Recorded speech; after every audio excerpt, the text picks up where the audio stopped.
Salam semua para tetua, jumpa lagi bersama Mimin di channel Alurmu. Semoga para pendengar Alurmu selalu senantiasa dinaungi kebahagiaan, kesehatan, serta rezeki yang cukup. Oke, Mimin langsung lanjut ceritanya. Selamat mendengarkan dan hidupkan imajinasi para tetua. Cerita pun dimulai.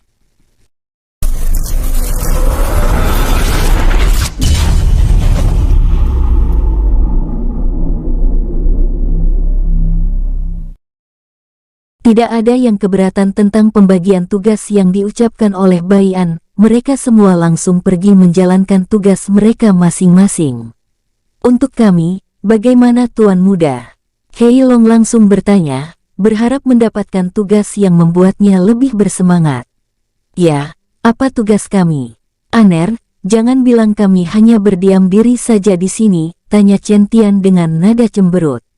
Bai Luan, Feng Huang, Yunxi, Xiao Li Tan dan Xiao Yi ikut mengangguk saat mendengar ucapan Chen Tian. Baian kini tidak tahu harus mengatakan apa. Tak lama kemudian, suara teriakan yang cukup menggema dari luar memanggil seseorang. Kakak Luan, aku merindukanmu. Sen Linlin yang baru sampai langsung meselat dari luar dan memeluk Bai Luan.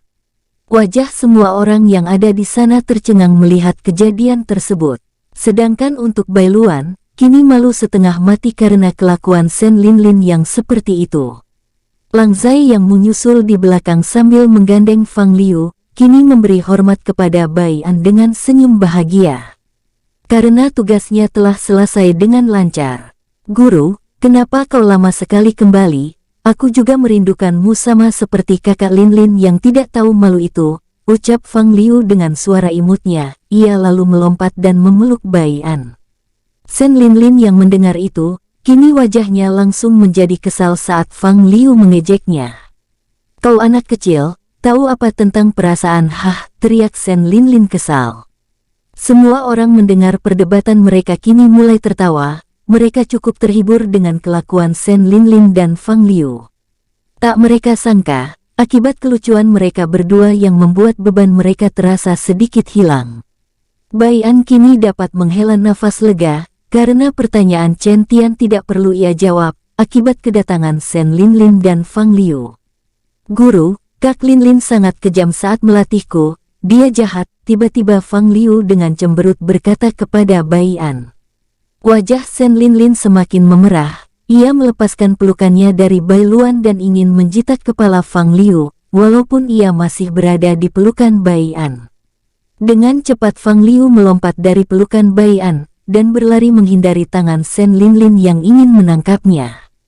Aksi saling kejar pun terjadi, walau Fang Liu tidak bisa berkultivasi, larinya sangat cepat dan banyak perubahan pada dirinya. Gelak tawa pun semakin menjadi, suasana di ruangan aula kerajaan kini menjadi riuh. Mo Sen yang melihat hal tersebut, dengan cepat menyuruh prajurit memanggil pelayan dan menyiapkan pesta kecil-kecilan. Sedangkan Bai Luan, mukanya sudah seperti kepiting rebus, akibat malu terhadap sikap Sen Linlin yang begitu tidak tahu malu di depan banyak orang. Sen Linlin yang menyadari itu, tidak terlalu peduli. Karena tidak bisa menangkap Fang Liu, Sen Linlin langsung kembali ke tempat Bai Luan, dan memeluk lengan kanannya dengan cengengesan. Wajah Bai Luan semakin kesal dan ingin memarahi Sen Linlin, ia melotot ke arah Sen Linlin. Sen Linlin dengan cepat mengalihkan pandangannya ke arah Baian dengan tatapan memohon. Baian yang melihat kelakuan Sen Linlin hanya menggelengkan kepala, biarkan saja Luaner, Liner merindukanmu karena sudah lama kau tak bertemu dengannya. Mendengar suara Baian melalui telepati, Bai Luan hanya pasrah dan membiarkan Sen Linlin semaunya. Sedangkan Sen Linlin makin menjadi-jadi. Untuk Fang Liu, karena kelelahan terus bermain kejar-kejaran, akhirnya ia terlelap tidur. Kini ia berada di dekapan Baian. Saat pesta kecil-kecilan dimulai, Sen Linlin tidak tanggung-tanggung membuat semua orang tertawa. Dengan manja ia meminta Bai Luan menyuapinya, dan mengejek Fang Liu yang sudah dibangunkan untuk ikut makan bersama. Liwer, kau jangan ikuti jejak mereka berdua ya. Long Yuan tertawa sambil memperingati agar tidak mengikuti kelakuan Bai Luan dan Sen Linlin. Fang Liu hanya mengangguk sambil terus memakan ayam gorengnya dengan rakus. Sontak hal itu membuat orang-orang memegang perut mereka. Mereka semua sadar, karena lain kali mungkin mereka tidak bisa melihat hal seperti ini lagi, jadi mereka memuaskan diri mereka untuk bersenang-senang. Tidak tanggung-tanggung, Mo Shen menyuruh mereka semua mengajak keluarga, anak istri, kerabat mereka untuk ikut berkumpul. Para penduduk iblis juga ikut pesta kecil-kecilan di halaman kerajaan. Kini Shen Linlin mulai bertingkah, karena diabaikan oleh Bai Luan, ia cemberut dan mulai merengek agar tidak diabaikan. Bai Luan sebenarnya sudah malu setengah mati. Ia ingin membenamkan kepalanya di suatu tempat agar tidak terlihat. Tapi, karena gurunya yang menyuruh untuk membiarkan Shen Linlin semaunya, jadi ia hanya pasrah saja. "Liner, bisakah kau sedikit dewasa?" bisik Bai Luan. "Aku sudah dewasa," teriak Shen Linlin sambil memasang wajah cemberut. Dahi Bai Luan semakin berkerut saat mendengar teriakan Shen Linlin. Orang-orang semakin tertawa melihat pasangan muda yang terlihat lucu. Lama-kelamaan mereka semua iri, mereka juga ingin diperlakukan seperti itu oleh istri mereka, atau pasangan mereka masing-masing. Bai An termasuk salah satunya, ia langsung mengingat kebersamaannya dengan Yuer, walaupun hanya sementara. Namun banyak kenangan yang membuat Bai An senyum-senyum sendiri. Guru, apakah aku boleh memakan itu?" teriak Fang Liu menunjuk daging hewan buas. Mulut Fang Liu penuh dengan makanan saat ia teriak, hingga menyebabkan banyak makanan keluar dari mulutnya. Lamunan Bai An dan orang-orang di ruangan aula, seketika buyar melihat tingkah lucu Fang Liu. "Liuer, habiskan dulu makananmu, baru kau boleh bicara." Bai An langsung memperingati Fang Liu.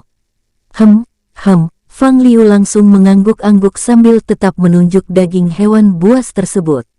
Bai An hanya menggeleng melihat kelakuan Fang Liu lalu mengangguk. "Ambillah, tapi jangan berlebihan," ucap Bai An. Dengan sigap Fang Liu mengambil banyak sekali daging, dan itu membuat orang ternganga lalu tertawa kembali. Bai An langsung menatap Shen Linlin. Ia yakin kelakuan Fang Liu ini akibat ulahnya. Shen Linlin langsung menunduk saat melihat tatapan Bai An yang mencurigakan. Ia tak tahu harus menjelaskan seperti apa kepada Bai An. "Liner, sudah kubilang, ubah kelakuanmu ini. Apa kau tidak sadar dengan kelakuanmu ini, sehingga Liuer mengikuti caramu?" bisik Bai Luan dengan kesal. Shen Linlin langsung cemberut. Namun wajahnya tiba-tiba membeku saat melihat tatapan Bai Luan yang tajam dan serius. Maaf kakak Luan." Shen Linlin langsung menunduk sedih dan menangis. "Luaner, cepat minta maaf, bawa Liner pergi dari sini untuk meminta maaf." Suara Bai An cukup geram melalui telepati saat melihat Shen Linlin menangis. Wajah Bai Luan langsung pucat, ia dengan cepat mengangguk. Bai Luan langsung menarik Shen Linlin keluar. Setelah kepergian Shen Linlin dan Bai Luan, sekarang hanya Fang Liu yang membuat gelak tawa bagi orang-orang. Itu terus berlalu hingga tengah malam, dan orang-orang kini mulai pulang ke rumah masing-masing untuk istirahat. Begitupun dengan Bai An yang diantar ke kamar yang disediakan oleh Mo Shen. Kini Bai An bersama Fang Liu berada di kamar yang cukup luas. Karena kelelahan, ia langsung menaruh Fang Liu yang sudah tertidur dan ikut tidur juga. Pagi hari, Xiong Zai dan beberapa iblis telah melewati daratan timur. Saat mereka melewati bukit yang biasa dilewati oleh orang-orang, Xiong Zai tiba-tiba berhenti saat mendengar suara teriakan. "Mo Xuan," salah satu jenderal iblis langsung berhenti saat melihat Xiong Zai berhenti. "Ada apa tuan?" tanya Mo Xuan. Xiong Zai mengabaikan pertanyaan Mo Xuan, karena ia sedang fokus pada suara teriakan yang cukup jauh. Tiba-tiba Xiong Zai langsung melesat ke arah asal suara teriakan yang terdengar lagi. Mo Xuan dan beberapa jenderal iblis dan petinggi iblis lainnya tentu saja merasa heran, namun mereka tetap mengikuti Xiong Zai di belakang. Karena dia yang ditunjuk sebagai pemimpin untuk tugas ini.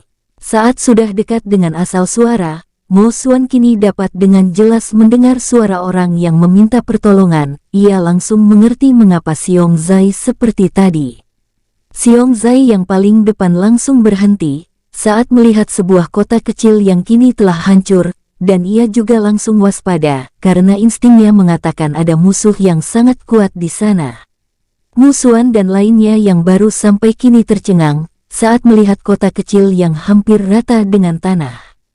Wajah mereka semua tiba-tiba memerah, melihat banyak sekali manusia yang tergeletak di mana-mana. Walaupun mereka sering diserang oleh manusia, mereka juga punya hati. Musuhan langsung bergerak ke arah kota, namun dihentikan oleh Xiong Zai. "Ada apa?" tanya Musuhan cukup geram. "Orang yang menghancurkan kota ini cukup berbahaya, instingku merasakan ini, jadi hati-hati." Baru selesai Xiong Zai memberitahu Musuhan, beberapa orang berjubah hitam datang dengan tawa keras. "Ha, betul yang kau katakan nomor 5, yang kita cari akhirnya datang, terlebih lagi dia datang bersama para iblis." Yang berbicara tadi adalah salah satu komandan klan Li, yang ditunjuk untuk memancing para binatang spiritual keluar dan menangkapnya. Xiong Zai langsung waspada, karena ia merasakan kekuatan dari sosok yang berbicara setara dengannya. Musuhan yang mendengar itu, semangat barbarnya langsung bangkit. "Ketua, jangan khawatir, kita bantai saja mereka, jumlah kita lebih banyak." Tanpa menunggu jawaban Xiong Zai, Musuhan dan para iblis lainnya langsung melesat dan menyerang anggota klan Li. Xiong Zai yang mendengar itu ikut bersemangat, jiwa binatang spiritual beruang biru langsung bangkit.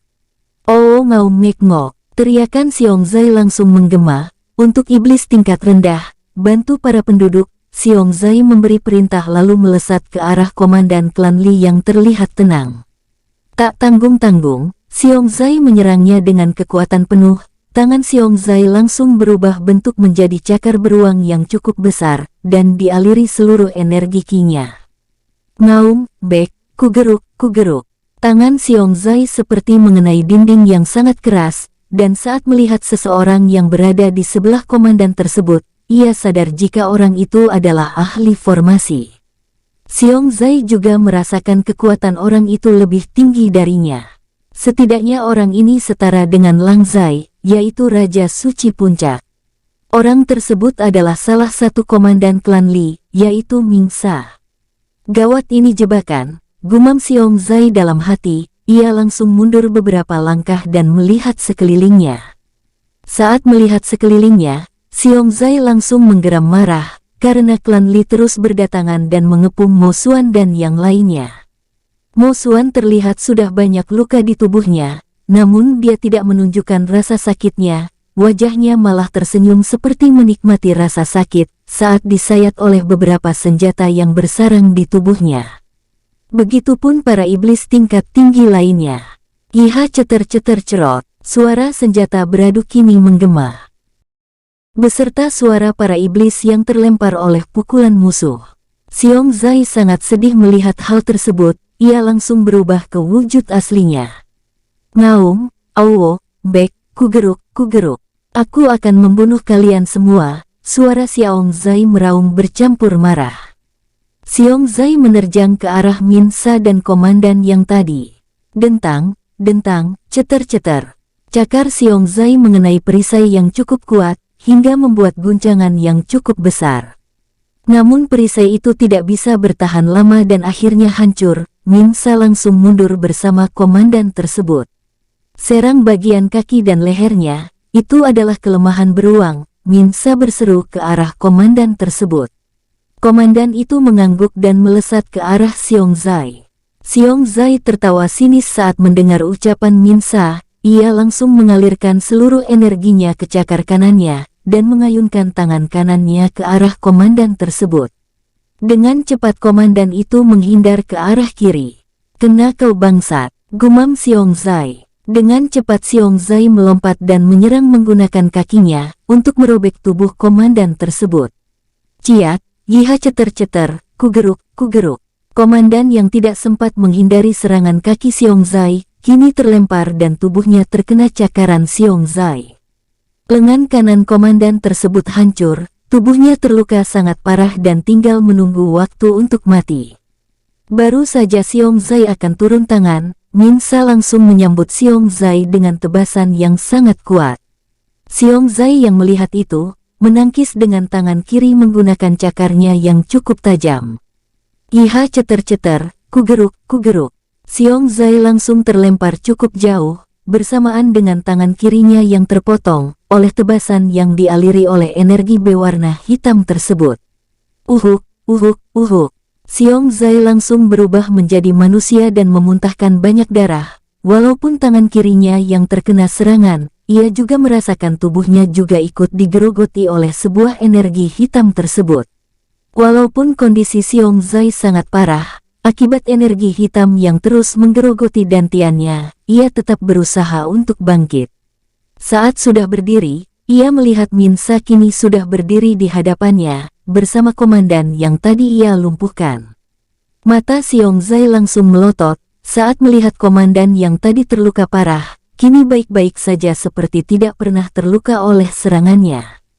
Komandan itu langsung tersenyum dan mengejek Xiong Zai, usahamu akan sia-sia saat menyerang kami, lebih baik kau menyerah dan beritahu, di mana lokasi semua teman-temanmu, mungkin hidupmu tidak akan tersiksa dan kau bisa mati dengan tubuh utuh. Suara komandan itu kini sungguh menyeramkan. Xiong Zai langsung mendengus saat mendengar ucapan dari komandan tersebut. Ia tak menghiraukan kata-kata komandan itu. Xiong Zai mengalihkan pandangannya. Ia melihat musuhan yang terluka sangat parah. Kini ia dirantai bersama iblis lainnya. Beberapa dari mereka mati dengan kondisi mengenaskan. Amarah Xiong Zai langsung naik seketika. Namun ia tiba-tiba tidak bisa mengalirkan energinya akibat penghalang dari energi hitam yang kini sedang menekannya.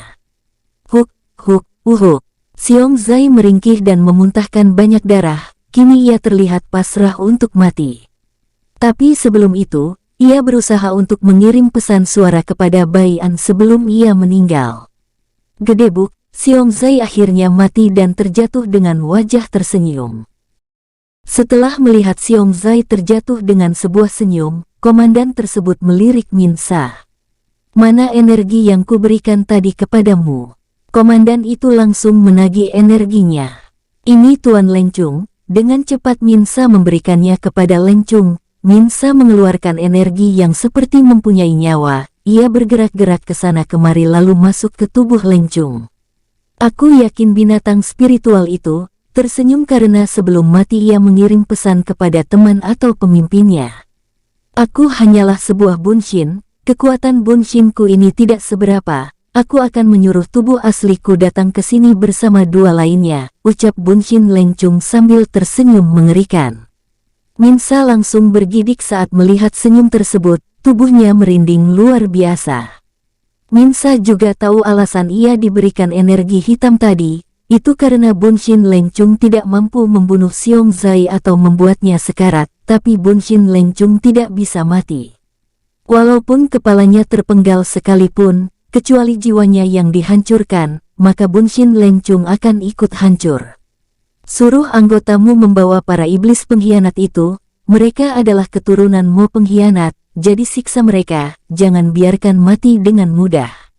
Setelah mengatakan itu, bunshin Lencung langsung menghilang. Min Sa langsung pergi untuk membawa para iblis itu ke dalam kota, yang akan menjadi markas mereka untuk menunggu bantuan dari binatang spiritual, yang dimaksud oleh bunshin Lencung. Sementara, di kerajaan iblis, Bai An yang masih terlelap tidur langsung terbangun, saat merasakan firasat buruk. Ia merasakan salah satu saudaranya sedang mendapat masalah. Cukup lama Bai An duduk di atas kasurnya, ia langsung menuju ke kamar mandi untuk mencuci muka. Saat keluar dari kamar mandi dengan pakaian baru berwarna biru keunguan, Bai An terlihat semakin tampan. Bai An melihat Fang Liu yang masih terlelap, setelah itu Bai An langsung memanggil Long Yuan dan yang lainnya, tak menunggu lama, mereka semua telah tiba di kamar Bai An.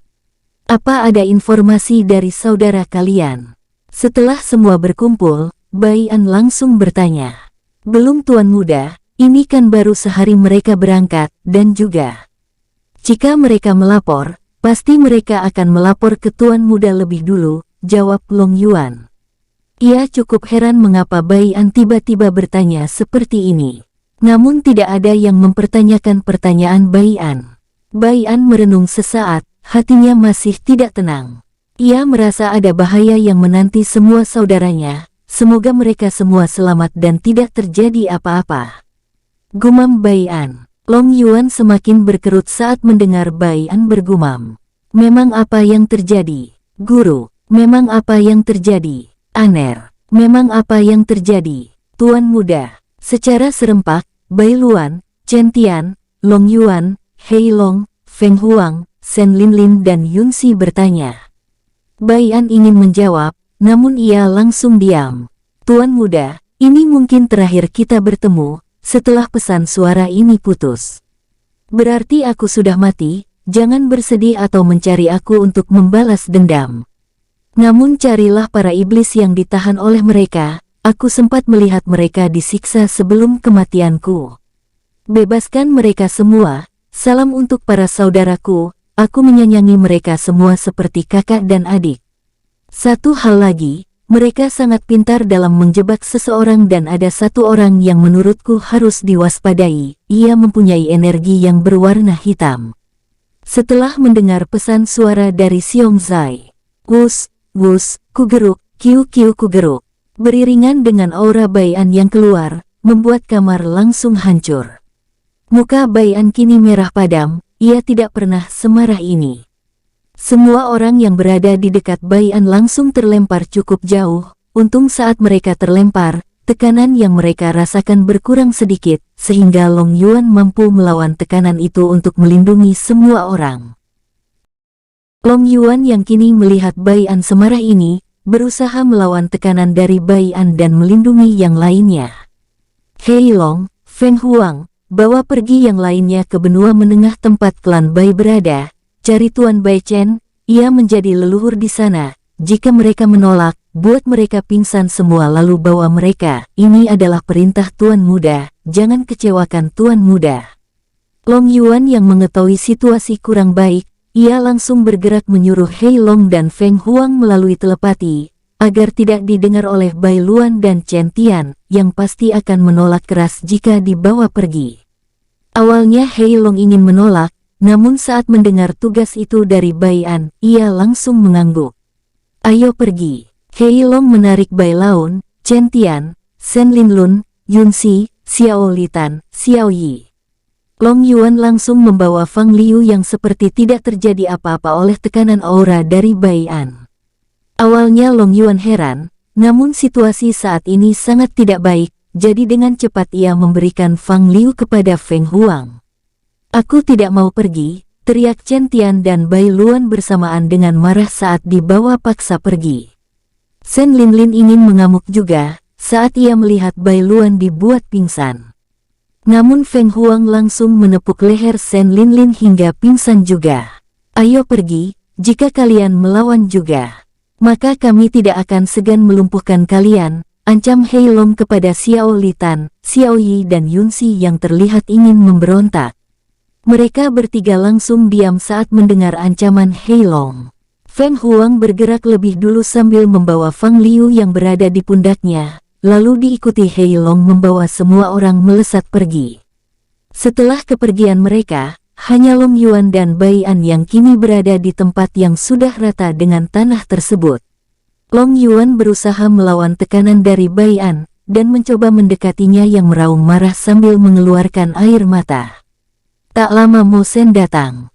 Apa yang terjadi Tuan Muda? Tekanan di sini lebih berat daripada di luar, gumam Mo Shen dan melihat Long Yuan berusaha mendekati Bai An. Long Yuan, ada apa dengan Tuan Muda Bai? Teriak Mo Shen. Long Yuan yang mendengar itu mendengus, lalu melirik Mo Shen, bisakah kau bertanya nanti? Lebih baik kau kesini bantu aku menenangkan Tuan Muda, dengus Long Yuan. Mo Shen langsung terkekeh melihat Long Yuan yang terlihat kesal, dan terlihat tidak kuat menahan tekanan dari Bai An. Ia bergerak secara perlahan, namun semakin dekat ia melangkah. Tekanan tersebut semakin kuat, membuat Mo Shen mengeluarkan seteguk darah dari mulutnya. Huk, uhuk, kiu kiu kugeruk. Aku sudah tidak kuat lagi saudara Long Yuan, teriak Mo Shen. Mendengar itu, Dengan cepat Long Yuan mundur mendekati Mo Sen. Sungguh merepotkan mempunyai teman lemah sepertimu, ucap Long Yuan dengan mengejek Mo Sen.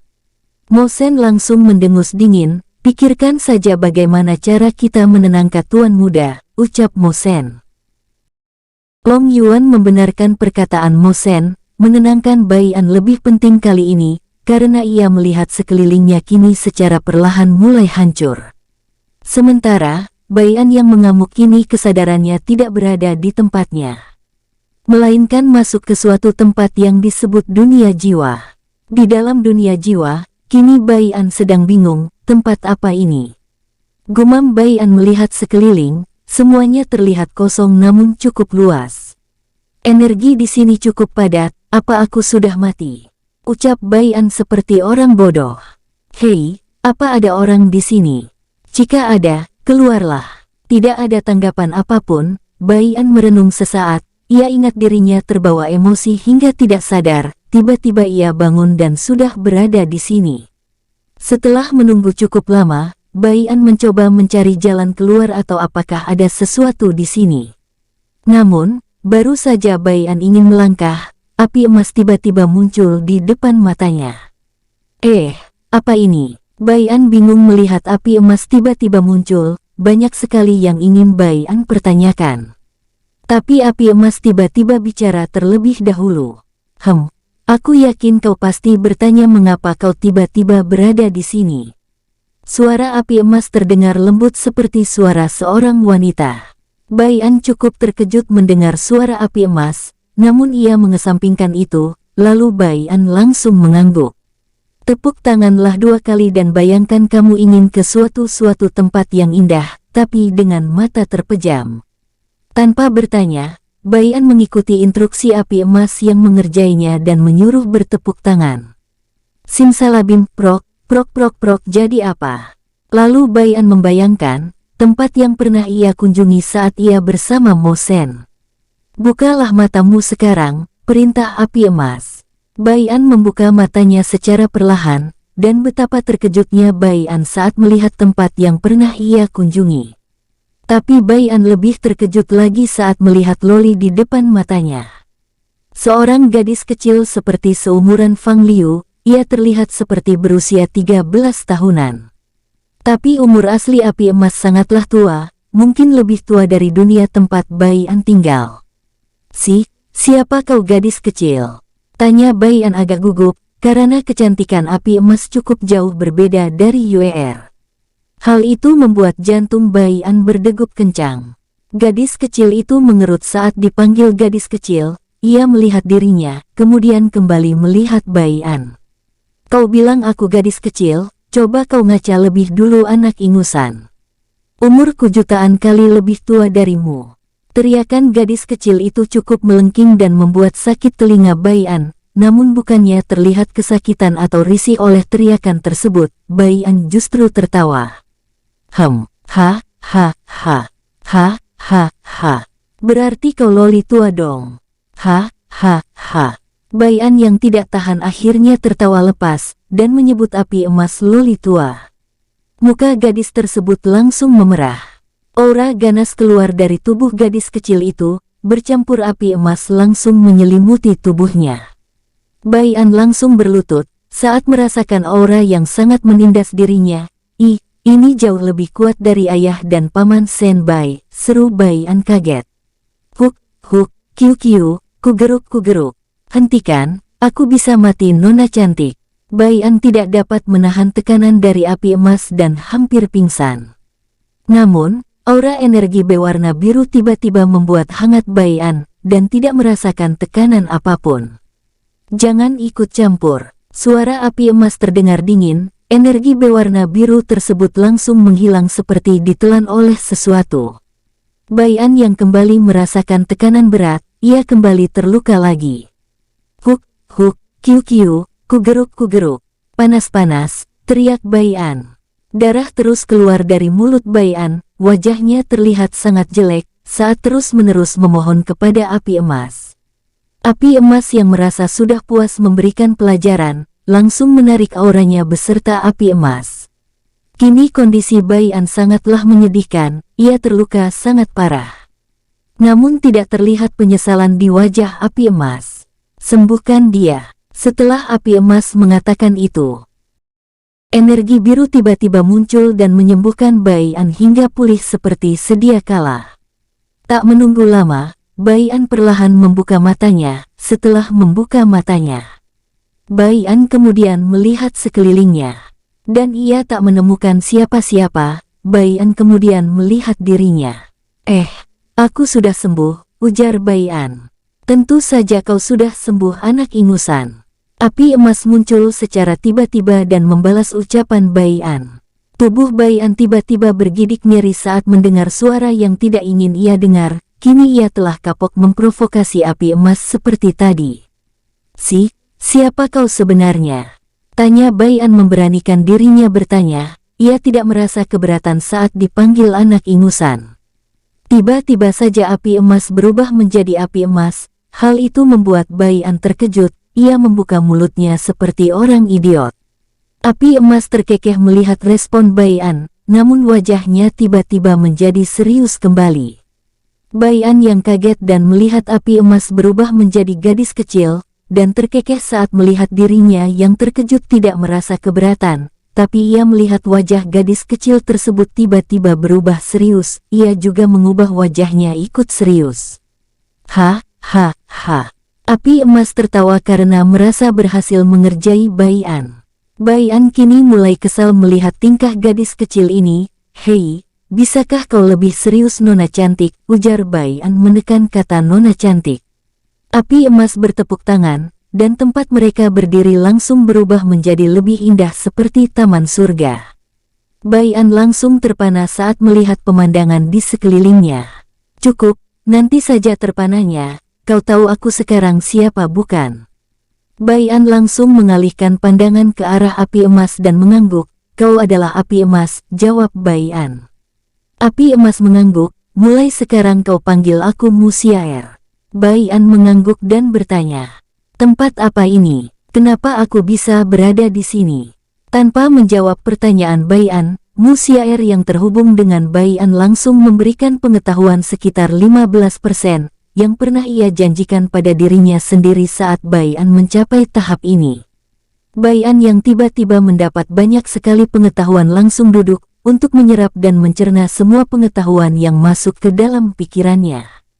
Cukup lama Bai-an mencerna pengetahuan tersebut, hingga ia membuka matanya dan bergumam, ternyata ini adalah dunia jiwa. Tapi mengapa aku bisa masuk ke dunia jiwa ini? Bukankah yang bisa membuka dunia jiwanya sendiri, harus menghadapi petir kesengsaraan kedua terlebih dulu? Itu pun sangat jarang orang yang bisa membukanya, kecuali orang tersebut mempunyai jiwa yang sangat kuat untuk menghancurkan penghalangnya. Dan itu sangat jarang terjadi, kecuali para jenius atau para penguasa. Bai-an langsung bergumam pada dirinya sendiri, ia kini juga tahu apa tingkatan selanjutnya. Itu karena aku yang membuka paksa dan membawa dirimu ke sini, karena lawan yang kau hadapi saat ini adalah setengah dewa, ujar Musiaer. Bai-an seketika terkejut, mendengar setengah dewa saja sudah membuat jantungnya hampir meledak. Saat terkejut, pikiran-pikiran liar kini membanjiri otak Bai-an. Berarti orang yang datang yang aku rasakan kemarin mempunyai kekuatan setengah dewa. Seru Bai-an kaget. Itu biasa saja, di dunia yang lebih besar orang seperti mereka bertaburan di mana-mana, dengan santai Musiaer mengatakannya. Namun berbeda dengan Bai-an yang kini tertegun, lalu kenapa pengetahuan seperti itu tidak masuk ke dalam pikiranku? Tanya Bai-an dengan cepat sambil memegang kepala Musiaer. Karena kekuatanmu belum cukup kuat untuk mengetahuinya, kau masih sangat lemah, jawab Musiaer dengan santai. Dahi Bai-an langsung berkerut, memang apa yang diucapkan Musiaer itu benar, berarti tingkat kultivasi yang kau beritahukan keadaku melalui pikiranku itu, hanya sedikit dari tingkat kultivasi yang sebenarnya. Tanya Bai-an langsung, setelah ia mengambil sebuah kesimpulan. Musiaer tersenyum lalu mengangguk, itu hanyalah awal saja. Suatu saat nanti kau akan mengetahuinya. Jadi, bertambahlah kuat secepat mungkin, untuk mengetahui kebenaran tentang dunia ini sebenarnya, ujar Musiaer serius. Tunggu dulu, berarti kau membawaku ke sini hanya untuk melatihku? Tanya Bai An mengambil kesimpulan. Musiaer mengangguk sambil tersenyum menunjukkan giginya. Tidak bisa, aku harus kembali lebih dulu. Jika aku menghilang secara tiba-tiba, yang lainnya nanti akan panik dan mencariku. Ditambah lagi aku harus membalaskan dendam saudaraku, ucap Bai An menolak dengan tegas sambil mengepalkan tangannya erat, matanya menunjukkan kemarahan saat mengingat kalau saudaranya tewas, ia tidak bisa menerimanya begitu saja. Kletak, entah dari mana Musiaer mendapat sebuah kayu untuk memukul kepala Bai An. Aduh Atit, Bai An langsung mengiringkih kesakitan sambil mengusap kepalanya, mengapa kau memukulku? Teriak Bai An seperti tidak terima. Aku hanya ingin saja memukul anak bodoh seperti dirimu. Musiaer terkekeh saat mengatakan hal itu. Kembalikan aku ingin pulang. Ujar Bai An yang masih mengusap kepalanya. Itulah yang membuat aku mengatakan kau bodoh. Musiaer tiba-tiba terdiam seperti mengingat sesuatu. Wajah Bai An melongo seperti orang bodoh melihat Musiaer. Ia menunggu apa yang ingin Musiaer ucapkan selanjutnya. Hei, aku lupa mengirim informasi, jika saat ini bukanlah tubuhmu yang sebenarnya, tubuhmu yang asli masih berada di luar, kau yang sekarang hanyalah sebuah jiwa saja. Setelah mengatakan itu kepada Bai An, Musiaer langsung memberikan informasi tentang dunia jiwa, karena ia terlihat malas menjelaskannya. Bai An yang menjadi pendengar yang baik, kini tiba-tiba banyak pengetahuan masuk ke dalam pikirannya. Tak lama kemudian, ia mengerutkan keningnya dan bertanya, berarti tubuh asliku masih mengamuk di sana. Itu benar, tapi para bawahanmu telah berhasil melumpuhkanmu dan membuatmu pingsan, jawab Musiaer mengangguk. Bai An yang mendengar jawaban Musiaer cukup kesal terhadapnya, karena jika ia dibawa tiba-tiba, bukankah kerajaan tersebut akan hancur? Bai An berpikir, Long Yuan dan yang lainnya pasti berusaha keras untuk melumpuhkan dirinya. Kembali ke kerajaan iblis. Mo San, apa kau tidak apa-apa? Tanya Long Yuan. Tidak apa-apa kepalamu, apa kau tidak lihat aku terluka cukup parah? Mo San mendengus kesal sambil melotot ke arah Long Yuan, yang kini terkekeh mendengar jawabannya. Kau kembali dulu, panggil bantuan untuk melumpuhkan Tuan Muda. Aku melihat jika Tuan Muda telah pingsan, tapi auranya masih saja keluar. Jadi itu memudahkan kita untuk membuat Tuan Muda pingsan. Mendengar kata-kata Long Yuan, Mo San melirik ke arah Bai An dan langsung mengangguk. Baiklah, tunggu sebentar. Setelah mengatakan itu, Mo San langsung melesat pergi. Beberapa menit kemudian, para jenderal iblis yang berada pada tingkat raja sampai Raja Suci datang dengan susah payah. Banyak sekali para jenderal dan iblis tingkat tinggi lainnya meringis. Namun mereka tidak ada yang berani mengeluh. Dengan cepat Long Yuan mengeluarkan auranya, untuk membantu mereka meringankan beban. Terus apa yang akan kita lakukan? Tanpa basa-basi Mo Sen langsung bertanya. Mata Long Yuan melirik Mo Sen dengan serius, gabungkan semua energi kalian, lalu berikan kepadaku. Aku yakin jika kita menggabungkan kekuatan, maka aku bisa membuat Tuan Muda pingsan. Mereka semua langsung mengangguk, lalu duduk secara bersamaan dan saling memegang pundak masing-masing yang bertumpu kepada Long Yuan. Tak lama kemudian, Long Yuan merasakan energi yang masuk ke dalam tubuhnya dalam jumlah besar langsung menyerapnya, dan memasukkannya ke dalam meridiannya dan dantiannya. Setelah semua orang merasa energi mereka habis, Mo Sen langsung berkata, ini batasan kami, selanjutnya aku serahkan kepadamu. Long Yuan langsung membuka matanya, aku rasa ini sudah cukup, ujar Long Yuan lalu mengalirkan energi dalam jumlah yang lebih besar, untuk melindungi Mo San dan yang lainnya. Setelah itu, Long Yuan membalikkan badan dan berjalan ke arah Bai An berdiri. Untung tekanan Tuan Muda terus berkurang, jika tidak, aku tidak akan bisa mendekatinya walaupun dengan bantuan energi mereka, gumam Long Yuan yang kini tinggal beberapa langkah mencapai tempat Bai An berada. Setelah sampai, Dengan cepat Long Yuan memukul pundak Bai An hingga terjatuh. Tak lama tekanan yang keluar dari tubuh Bai An langsung menghilang secara perlahan. Long Yuan langsung memapah Bai An. Mo Shen yang melihat itu bergerak dengan cepat untuk membantu Long Yuan. Kita akan menaruh tuan muda di mana? Kerajaanmu sudah hancur, ujar Long Yuan melihat sekeliling dengan tersenyum kecut. Mo Shen tidak marah dengan kerajaannya yang hancur, ia lebih mementingkan Bai An dan bangsanya.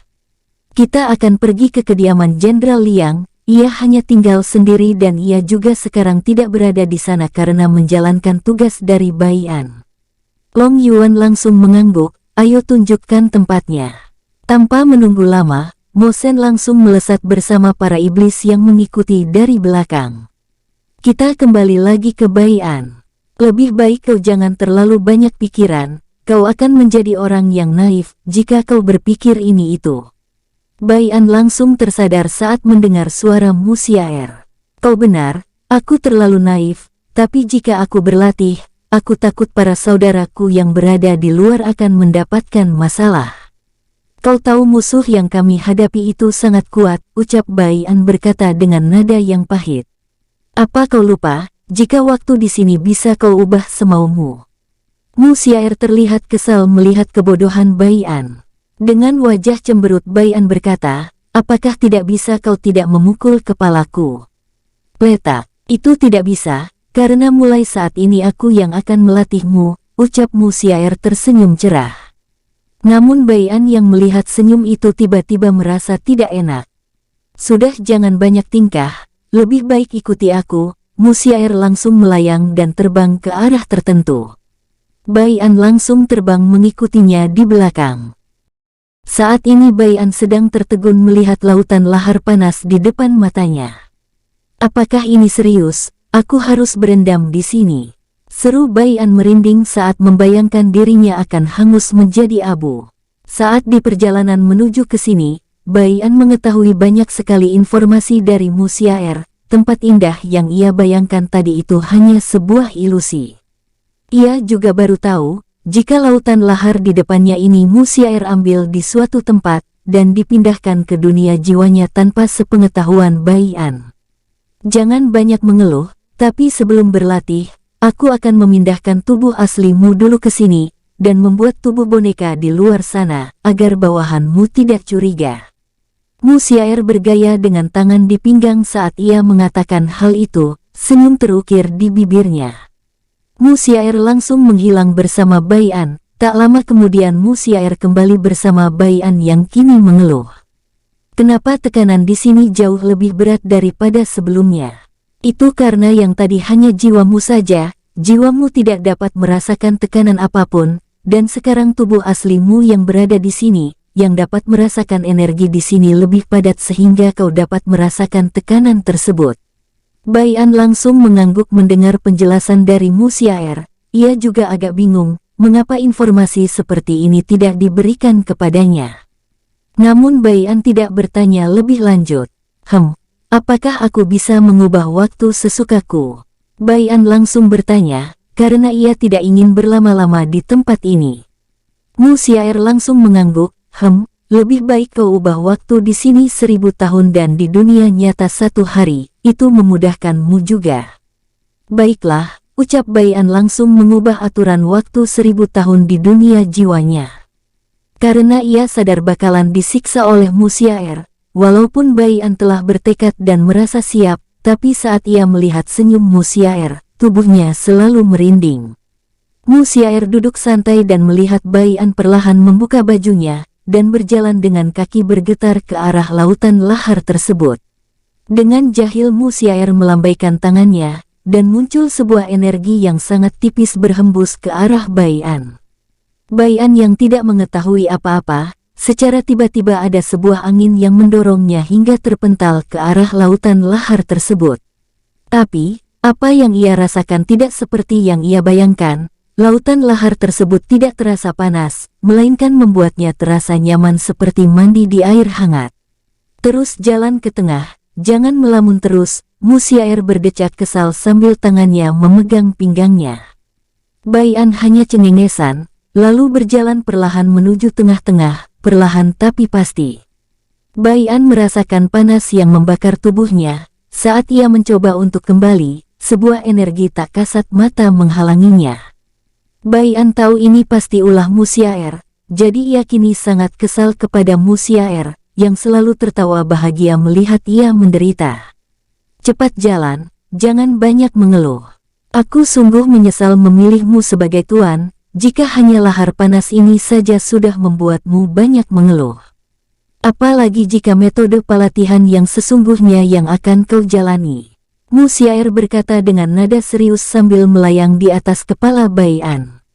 Bai An langsung tertegun saat mendengar itu, matanya langsung menunjukkan tekad, jika ia tidak salah memilih tuan. Aku akan membuktikan jika kau benar memilih tuan, walaupun aku tidak tahu mengapa kau memilihku saat ini. Setelah mengatakan itu, Bai An langsung berjalan dan berusaha tidak meringis, saat tubuhnya kini secara perlahan terkelupas. Mu Xiaer tersenyum melihat tekad Bai An, tapi tekad saja tidak akan cukup, ucap Mu Xiaer dalam hati. 5 tahun kemudian, Bai An duduk dengan santai di atas lahar, ia terlihat biasa dan tidak merasakan apa-apa.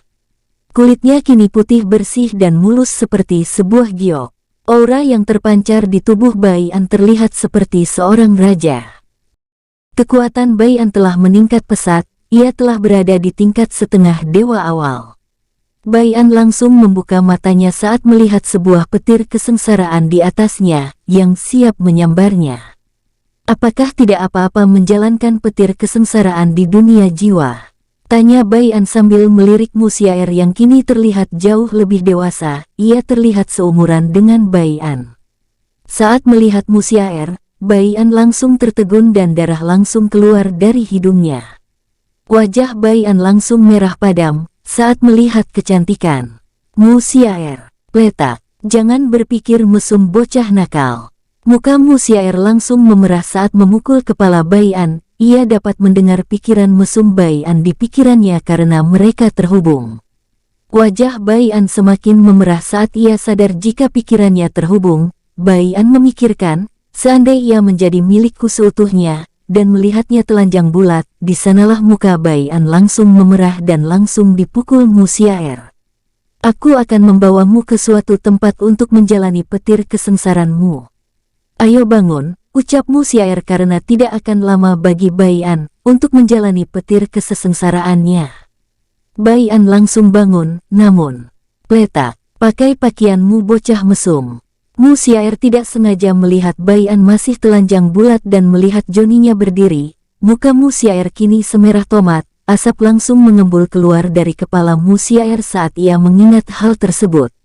Sedangkan Bai An langsung terkekeh kecil, melihat kelakuan Mu Xiaer yang seperti itu, lalu Bai An berkata, tidak apa-apa, suatu saat nanti, ini akan menjadi milikmu seutuhnya dan dapat menikmatinya. Mata Mu Xiaer langsung melotot ke arah Bai An, kini Bai An telah memakai pakaian. Jadi Mu Xiaer berdecak pinggang.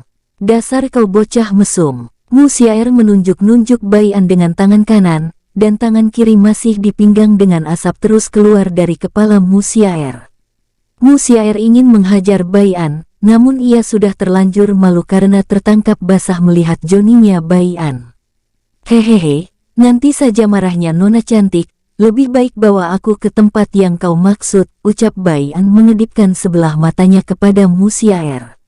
Muka Mu Xiaer semakin memerah, ia langsung menutup mukanya dengan kedua tangannya. Kenapa aku begini? Aku sadar jika dirayu oleh bocah mesum ini, tapi kenapa aku senang bercampur malu, gumam Mu Xiaer dalam hati. Hei, sadar. Bai An langsung menggoyang-goyang bahu Mu Xiaer agar tersadar. Gedebuk Yiha ceter-ceter. Bai An langsung terpental saat dipukul oleh Mu Xiaer. Kenapa kau pegang-pegang bocah mesum? Teriak Mu Xiaer marah. Bai An langsung terbangun dengan darah terus keluar dari mulutnya. Kau terlalu banyak melamun gadis liar, teriak Bai An kesal sehingga mengatakan Mu Xiaer yang tidak-tidak. Apa kau bilang? Mu Xiaer ingin menghajar Bai An kembali, namun petir kesengsaraan semakin memanas. Mu Xiaer langsung berhenti, ikuti aku, ucap Mu Xiaer serius. Bai An langsung mendekat dan Mu Xiaer membuat sebuah lubang hitam, lalu masuk ke dalam lubang tersebut diikuti oleh Bai An dan menghilang. Saat ini Bai An telah melayang dan melihat lautan luas berada di sekelilingnya. Ini ada di mana gadis galak? Tanya Bai An kini telah mengubah nama panggilan Mu Xiaer. Mata Mu Xiaer langsung melotot ke arah Bai An. Aku bukan gadis galak, apa matamu buta karena terpana melihat kecantikanku? Bukannya menjawab malah Mu Xiaer bertanya sambil menaikkan alis lalu menurunkannya. Cantik dan imut dari mana, kalau galak seperti harimau betina si Hia? Pletak, aduh, hei apakah kau tidak bisa tidak memukul kepalaku gadis galak, ujar Bai An dengan nada kesal. Apa, kau mau apa hao? Panggil aku seperti itu lagi, aku akan menghajarmu sampai meminta ampun. Mu Xiaer malah semakin ganas. Nyali Bai An langsung ciut, iya nona cantik dan imut. Nada suara Bai An seperti terpaksa saat ia mengatakan hal tersebut. Mata Mu Xiaer langsung cerah, senyumnya langsung membuat Bai An terpana untuk beberapa saat. Pletak, jangan pasang muka mesummu seperti itu, dan hapus darah di hidungmu, ucap Mu Xiaer terkikik kecil. Bai An langsung mendengus bercampur malu, ia langsung mengusap darah di hidungnya, setelah itu ia melihat ke atas dengan cukup heran. Kenapa petir ini tidak sama seperti yang pertama kali aku hadapi? Gumam Bai An bingung. Oh, petir yang dulu hanya untuk mengetes calon rajanya saja, tanpa sadar Mu Xiaer mengatakan hal yang tidak boleh ia katakan untuk saat ini. Apa maksudnya? Raja apa? Rentetan pertanyaan langsung membanjiri telinga Mu Xiaer. Pletak, kepala Bai An langsung dipukul, hal itu membuat Bai An diam dan cemberut. Tak lama petir siap menerjang ke arah Bai An. Bai An yang melihat petir hanya diam saja saat disambar. Ciat ceter-ceter, kugeruk-kugeruk. Petir pertama, Bai An langsung menyerap petir tersebut, karena ia mempunyai elemen petir, namun tidak pernah ia gunakan. Iha ceter-ceter, kugeruk-kugeruk. Petir kedua, Bai An masih terlihat biasa saja, dan bajunya pun tidak terlihat sobek atau hangus. Iha ceter-ceter, kugeruk-kugeruk.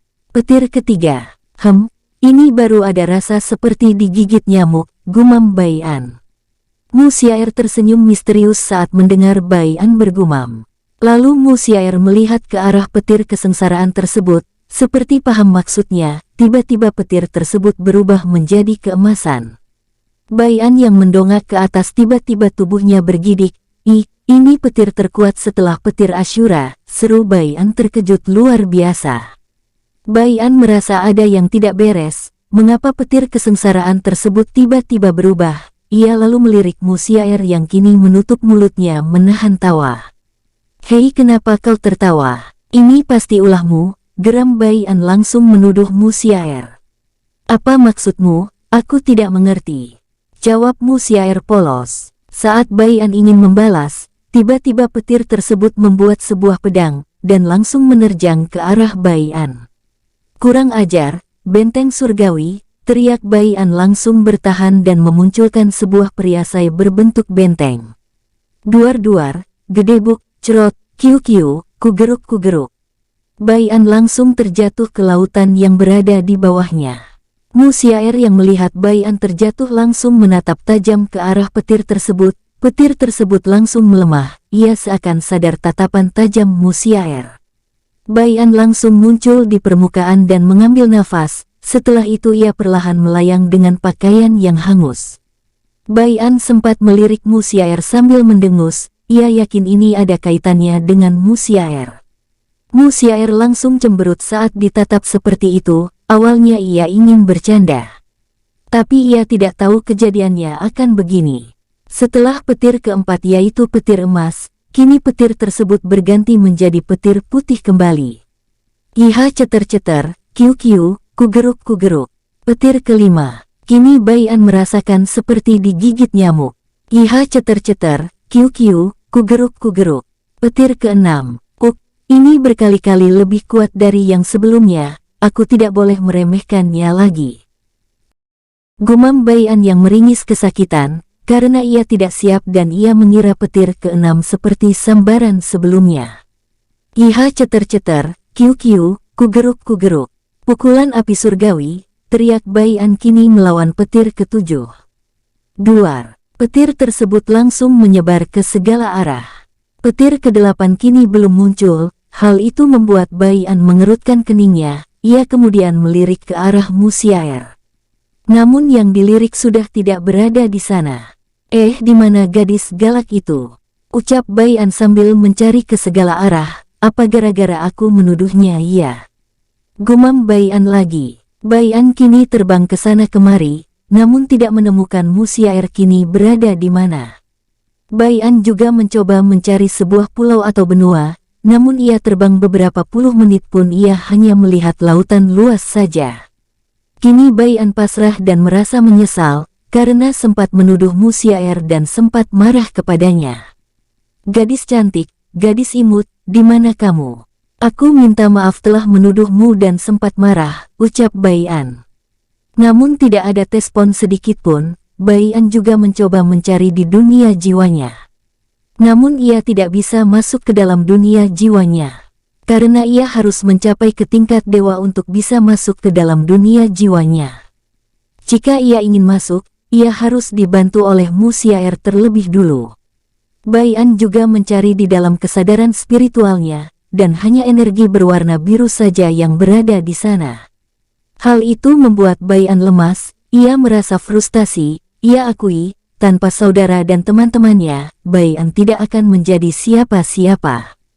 Tapi karena bantuan mereka di sekelilingnya, ia bisa menjadi seperti ini, terutama bantuan api emas atau Musiaer. Seandainya ia tidak bertemu Musiaer, ia tidak akan bisa sekuat ini, dan tidak akan bertemu ayahnya, Senbai, Long Yuan yang kini menjadi keluarganya. Musiaer cantik, imut, kamu ada di mana? Jika kamu muncul, aku berjanji tidak akan memarahi atau menuduhmu yang tidak-tidak lagi, dan aku akan menuruti apapun permintaan yang kamu inginkan. Baian langsung berteriak dengan sedikit putus asa. Musiaer langsung muncul di depannya dengan mata bersinar cerah, sambil tersenyum lebar. Apa yang kau ucapkan itu benar, apapun yang aku inginkan. Musiaer bertanya sambil tersenyum seindah mungkin.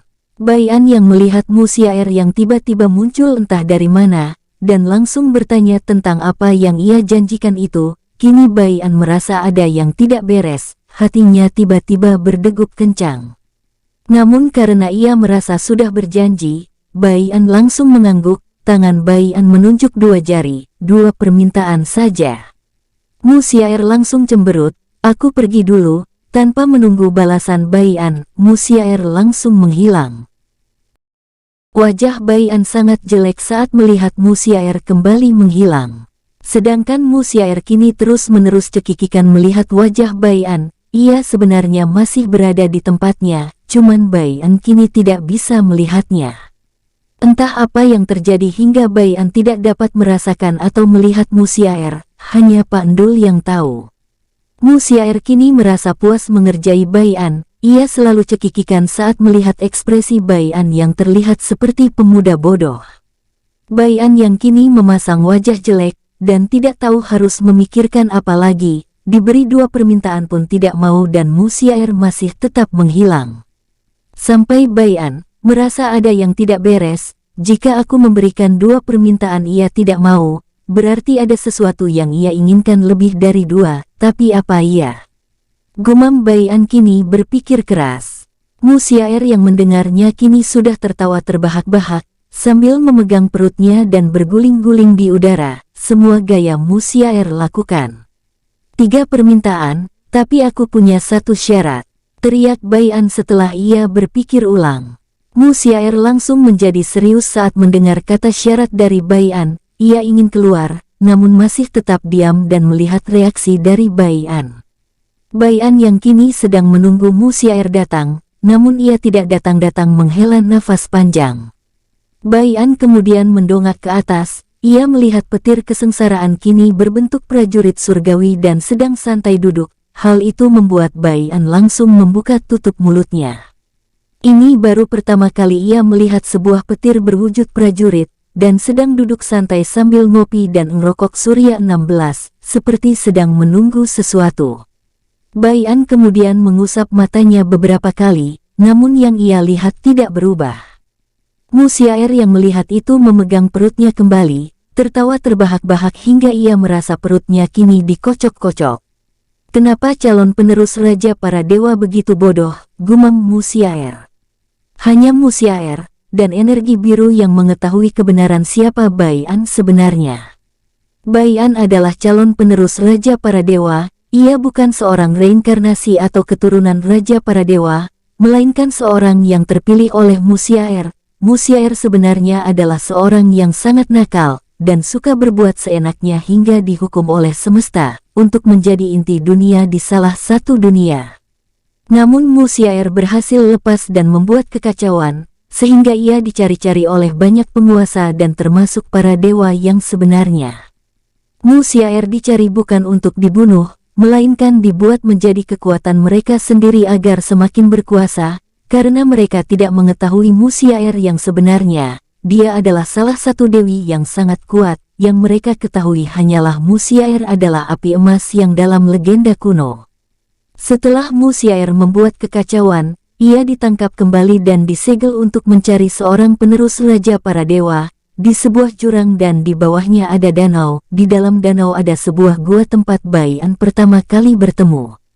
Jika Mu Xiaer tidak mencari penerus dan mengabdi kepada penerus tersebut, maka ia tidak akan bisa keluar untuk selamanya, jadi entah sebuah kebetulan atau tidak, Mu Xiaer bisa bertemu dengan Bai An. Mu Xiaer juga entah kenapa tiba-tiba memilih Bai An sebagai tuannya. Hanya Mu Xiaer dan Pak Ogah yang tahu. Untuk energi biru, ia mengetahuinya karena Raja para Dewa yang sebelumnya juga mempunyai energi berwarna biru, entah dari mana ibu Bai An, yaitu Ling Mei mempunyai energi tersebut. Kini Bai An, yang masih ternganga melihat petir kesengsaraan tersebut tiba-tiba menjadi sadar kembali. 4 permintaan dan aku mempunyai satu syarat, ini adalah permintaan yang bisa aku berikan, jika kau tidak mau, aku menyerah. Bai An langsung berteriak kembali. Tak lama kemudian, Mu Xiaer muncul dengan senyum cerah sambil menunjukkan giginya. Bai An langsung mendengus melihat senyum tersebut, entah mengapa, perasaannya selalu tidak nyaman saat melihat senyum tersebut. Sebutkan dulu satu syaratmu. Mu Xiaer langsung menyuruh Bai An mengajukan syarat yang ia minta. Bai An langsung merenung, setelah itu ia mengangkat kepalanya dan tersenyum menunjukkan giginya. Mu Xiaer langsung mengerut, giliran ia yang merasa ada yang tidak beres, jangan meminta yang aneh-aneh. Ujar Mu Xiaer langsung, tenang, aku tidak meminta yang aneh-aneh, aku hanya meminta kau menjadi istri pertamaku. Dengan percaya diri Bai An mengatakan hal ini, sifatnya bukan seperti ini. Tapi setelah ia bertemu Mu Xiaer, entah mengapa sifatnya kini berubah mengikuti perilaku Mu Xiaer. Mu Xiaer langsung tertegun, wajahnya langsung bersemu merah, ia langsung menghilang dan memikirkan pertanyaan Bai An. Mu Xiaer sebenarnya kini sangat bahagia, karena salah satu yang ingin ia ajukan adalah ini. Namun ia agak ragu untuk mengatakannya kepada Bai An, tapi kini Bai An sendiri yang mengatakannya lebih dulu. Tentu saja ia senang bercampur malu, tapi ia tidak ingin terlihat malu di depan Bai An, makanya ia menghilang. Mu Xiaer juga memilih Bai An menjadi tuannya dulu, itu karena ia merasa tertarik karena ia mempunyai energi biru, dan ia cukup senang saat melihat Bai An pertama kali di dalam gua. Mu Xiaer melihat Bai An seperti pangeran dan penolongnya agar bisa terbebas, namun lama-kelamaan ia menjadi suka dengan Bai An, tapi malu untuk berinteraksi.